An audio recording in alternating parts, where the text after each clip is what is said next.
बिस्मिल्लाहिर्रहमानिर्रहीम। अस्सलाम वालेकुम स्टूडेंट्स। हमारा आज का जो लेक्चर है वो जिस टॉपिक पे है उसका नाम है सोशलाइजेशन एंड क्राइम। सोशोलॉजी का इम्पोर्टेंट ये एक टॉपिक है और एलएलबी पार्ट 1 का ये सिलेबस है। तो सोशलाइजेशन एंड क्राइम, सबसे पहले हम सोशलाइजेशन को थोड़ा डिस्कस करेंगे कि सोशलाइजेशन क्या है, फिर क्राइम को डिस्कस करेंगे और फिर हम डिफरेंट थ्योरीज जो हैं सोशलाइजेशन की और सोशलाइजेशन के प्रोसेस की, जिससे एक इंसान क्राइम की तरफ जाता है और फिर क्राइम से वापस वो डेविएंस होती है और वो वापस आता है। ठीक है, तो इन थ्योरीज को डिस्कस करेंगे। तो ये हमारा जो है आज का लेक्चर सोशलाइजेशन एंड क्राइम पर है। तो सबसे पहले हम डिस्कस करेंगे what is socialisation.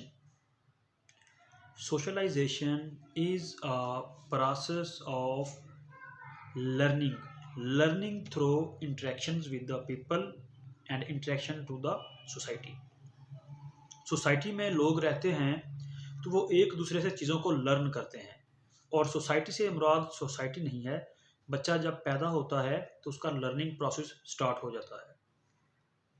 Learning process बच्चे का मदर टंग से, फैमिली से, घर से शुरू होता है और फिर स्कूल और फिर उसके नौजवान दोस्त, मज़हब और सोसाइटी, उसका प्रोफेशन और फिर कोई ऑर्गेनाइजेशन जिसको वो पसंद करता है, जिसमें वो जाता है, उस कंट्री के हालात और वर्ल्ड की ओवरऑल सोसाइटी से वो डिफरेंट चीज़ें हासिल करता है, मुख्तलिफ़ किस्म के अलूम, मुख्तलिफ़ किस्म की इंफॉर्मेशन हासिल करता है। इसको कहा जाता है जी सोशलाइजेशन।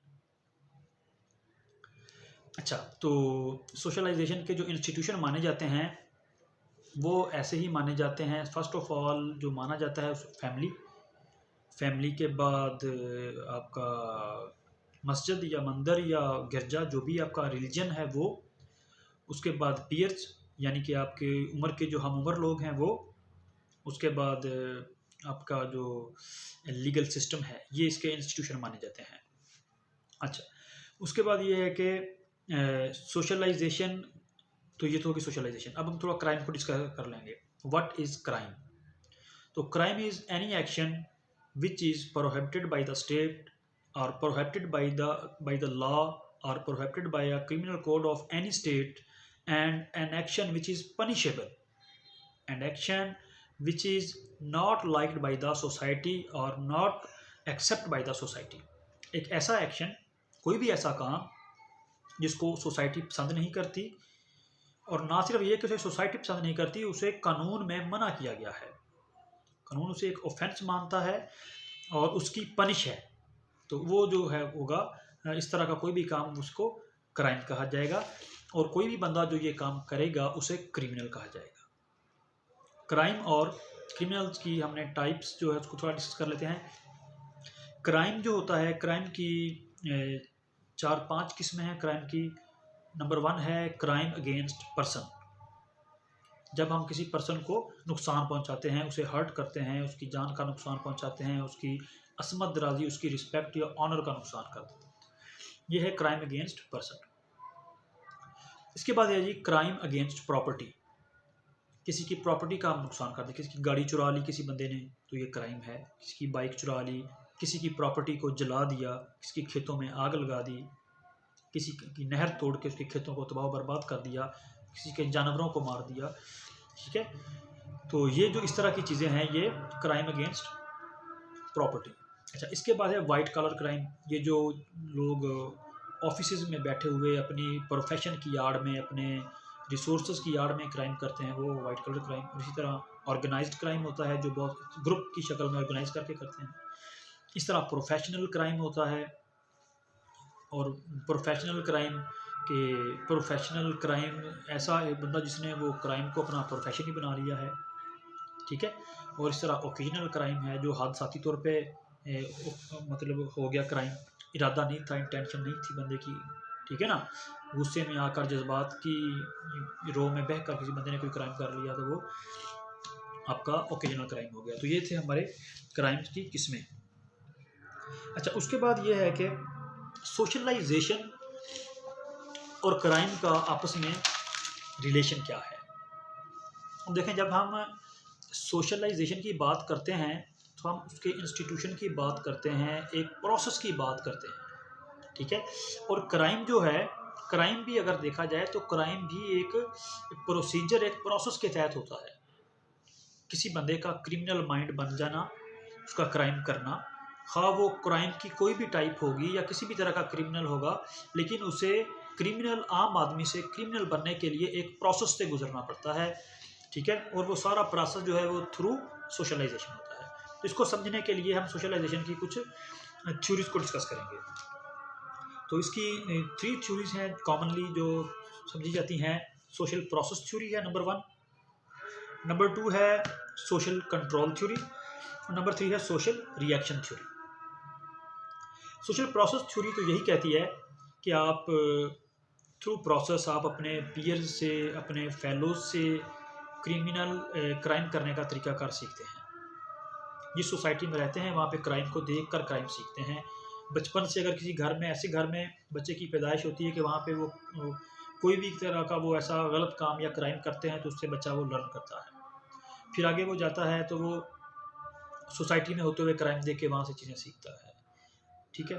करप्शन देखता है तो वो करप्शन सीखता है। तो इस तरह करके वो एक प्रोसेस के ज़रिए जो है वो सीखता है। अच्छा, इसके बाद आते हैं सोशल कंट्रोल की थ्योरी, सोशल कंट्रोल थ्योरी। अच्छा, ये कहती है कि सोशल कंट्रोल थ्योरी है कि सोसाइटी को कंट्रोल करने के लिए जो भी सोशल इंस्टीट्यूशन, सोशल लॉज या प्रोग्राम्स हैं, वो सारे सोशल कंट्रोल थ्योरी में आते हैं। और सोशल कंट्रोल थ्योरी का ये कहना है कि जब सोसाइटी की वो चीज़ें जो सोसाइटी को आपस में बाउंड करके रखती हैं, बाइंड करके रखती हैं, यकजान बना के रखती हैं, जब वो कमज़ोर होना शुरू हो जाती हैं, वो वीकन्स होती हैं, as soon as the binding forces of a society weakens, crime occurs. जैसे जैसे ही वो फोर्सेस कमज़ोर होती जाती हैं तो वैसे ही क्राइम शुरू हो जाता है और क्राइम होता है, ठीक है। तो सोशल कंट्रोल थ्योरी ये कहती है। इसके बाद है social reaction theory. Social reaction theory कहती है कि हर एक्शन का एक रिएक्शन होता है। सोशल रिएक्शन थ्योरी, हर एक्शन का एक रिएक्शन होता है। किसी बंदे ने कोई क्राइम किया, उसको लेबल लगा दिया या कि यू आर क्रिमिनल। अब वो कहता है because I am criminal so I must do this. कहता है भैया मुझे लेबल तो मिल ही गया है क्रिमिनल का, तो अब क्राइम करने में कोई हर्ज नहीं है। तो सोशल रिएक्शन थ्योरी ये कहती है कि ये जो लेबल है इससे भी क्राइम होता है। अच्छा, इसके बाद थ्योरीज ऑफ न्यूट्रलाइजेशन हम पढ़ेंगे। न्यूट्रलाइजेशन और थ्योरीज की न्यूट्रलाइजेशन की। न्यूट्रलाइजेशन ये होती है, इसको भी हम दो तरह से समझेंगे। एक तो ये कि कोई बंदा जब क्राइम करता है और वो अपने आप को मानता है कि मैं क्रिमिनल हूँ, या वो लेबल्ड कर दिया जाता है, तो उसे न्यूट्रल कैसे करना है। अच्छा, दूसरा इसका इस्तेमाल ये भी किया जाता है कि जो क्रिमिनल ग्रुप्स होते हैं सोसाइटी में, जो क्रिमिनल लोग होते हैं, वो अपने क्रिमिनल्स को अप्रिशिएट करने के लिए, सपोर्ट करने के लिए भी इसका इस्तेमाल करते हैं, ठीक है। तो अब हम थोड़ा सा इसकी थ्योरीज को पढ़ते हैं, टेक्निक्स को पढ़ते हैं, जो न्यूट्रलाइजेशन की टेक्निक्स हैं। फर्स्ट टेक्निक है denial of responsibility. Denial of response, बंदा अपनी रिस्पॉन्सिबिलिटी से भागता है, कहता है जी मैंने तो ये क्राइम नहीं करना था, मुझे मजबूर कर दिया गया, वो जिम्मेदारी नहीं उठाता। वो कहता है जी मेरे पास और चॉइस ही नहीं थी, या उसकी जान बचनी थी या मेरी जान बचनी थी, तो लिहाजा मैंने बेहतर समझा कि अपनी जान बचाऊं, ठीक है। तो वो जिम्मेदारी नहीं, रिस्पॉन्सिबिलिटी नहीं लेता। अब इसी को दूसरे तरीके से देखा जाए तो उसे ये समझाया जा सकता है, अगर वो इस चीज़ को साइकोलॉजिकली अपने ऊपर सवार कर लेता है बंदा कि मुझसे गुनाह हो गया, मुझसे बहुत बड़ा गुनाह हो गया, मैं क्या करूं, तो उसको इस तरीके से न्यूट्रलाइज भी किया जा सकता है कि यार अगर तुम ना मारते तो वो तुम्हें मार देता, ठीक है। तो इसमें जो है उस बंदे ने तुम्हें मजबूर कर लिया था, तुम्हारे पास ऑप्शन ही नहीं था। तो इस तरह से इसका दो तरह के इस्तेमाल है। तो दूसरा है जी डिनाइल ऑफ इंजरी। जब वो किसी को इंजरी देता है, नुकसान पहुंचा देता है, तो उसके पास एक्सक्यूज़ होता है डिनाइल ऑफ इंजरी। वो कहता है जी उसके पास तो बहुत ज़्यादा दौलत है, क्या हो गया उसको इंश्योरेंस करवाई हुई है। तो इस तरह करके जो है वो इंजरी का उसका डिनाइल करता है। ये दूसरी टेक्निक है न्यूट्रलाइजेशन की। Number 3, denial of victim. Denial of victim. वो आगे से जनाब कहता है कि जी वो बंदा आगे से बोलता ही ना, वो आगे से बोला तो मुझे ये करना पड़ा, उसने मुझे गाली दी और मैंने गोली मार दी, ठीक है ना। तो वो बंदा मतलब थ्योरी ये जो न्यूट्रलाइजेशन की थर्ड हमें ये कहती है कि वो विक्टिम का जो है डिनाई करता है, कहता है जी उसका रवैया ही बहुत बुरा था, अगर उसका उतना बुरा रवैया ना होता तो मैं उसके साथ ये ना करता। इसके बाद है जी कंडमनेशन ऑफ द कंडेमनर्स, ठीक है। तो वो बंदा जो अफसोस करता है किस पर, जो जिनका अफसोस करना बनता होता है उस पर, मतलब पुलिस का या इदारों का अफसोस करना बनता है कि यार इस बंदे ने इतना बुरा क्राइम कर लिया, अब वो उन पे करता है। तो ये भी एक न्यूट्रलाइजेशन की थ्योरी। कैसे करता है, वो कहता है जी सारा जहान ही चोरी कर रहा है, मैंने चोरी कर लिया तो उन्होंने मुझे पकड़ लिया, सारी दुनिया ही कत्लो गारत कर रही है, मैंने किया तो मेरे ऊपर सजा वाजिब होगी जी, सारा जहान ही करप्शन कर रहा है, मैंने कर ली तो क्या हो गया। तो इस तरह करके वो बंदा जो है न्यूट्रलाइज करता है, ठीक है जी। और नंबर 5 है जी अपील टू हायर लॉयल्टीज। अब वो हायर लॉयल्टीज शो करता है, या उसे हायर लॉयल्टीज शो की जाती हैं।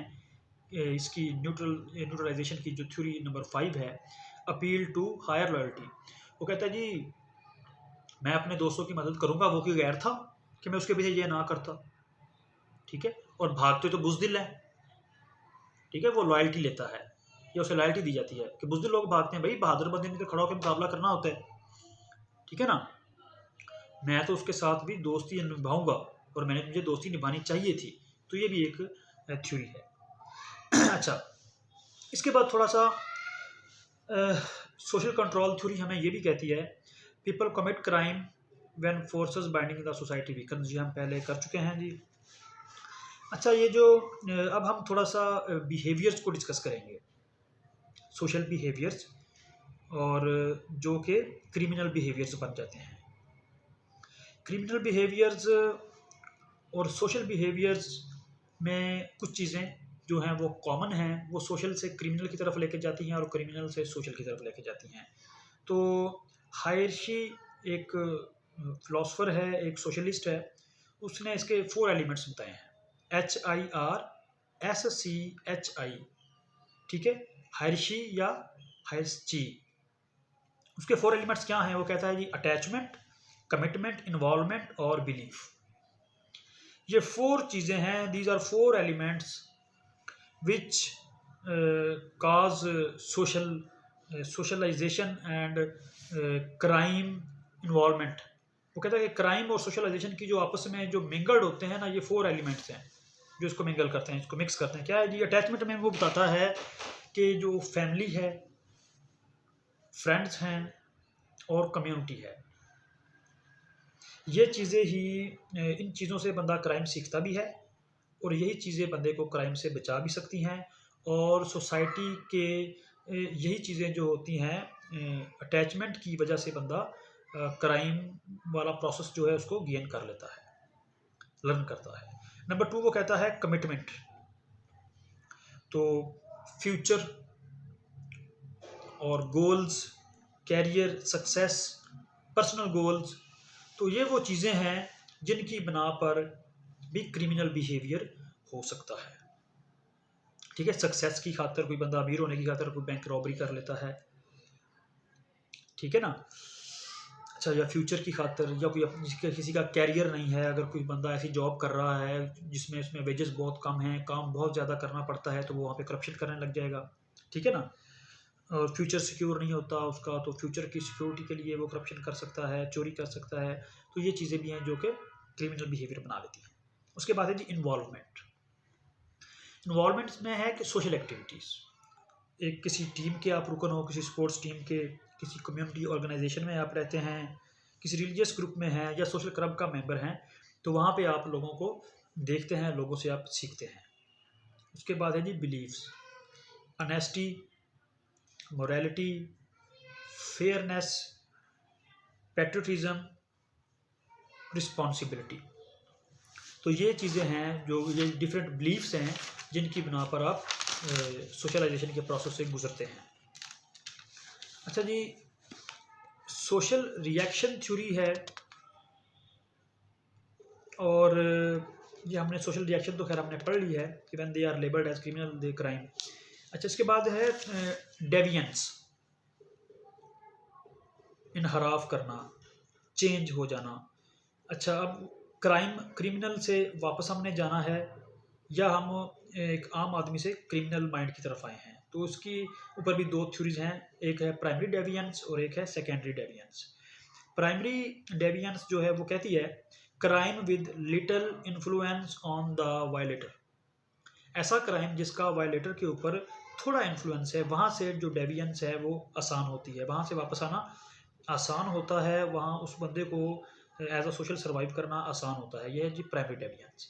और सेकेंडरी डेविएंस कहती है कि कोई ऐसा क्राइम कि जो कि सिग्निफिकेंट होता है, जिसको वायलेटर के ऊपर उसके कॉन्सिक्वेंसेस हैं जो वो ज़्यादा होते हैं, वो लॉन्ग टर्म होते हैं, उससे उसकी आइडेंटिटी चेंज हो जाती है, सोशल इंटरेक्शन चेंज हो जाती है।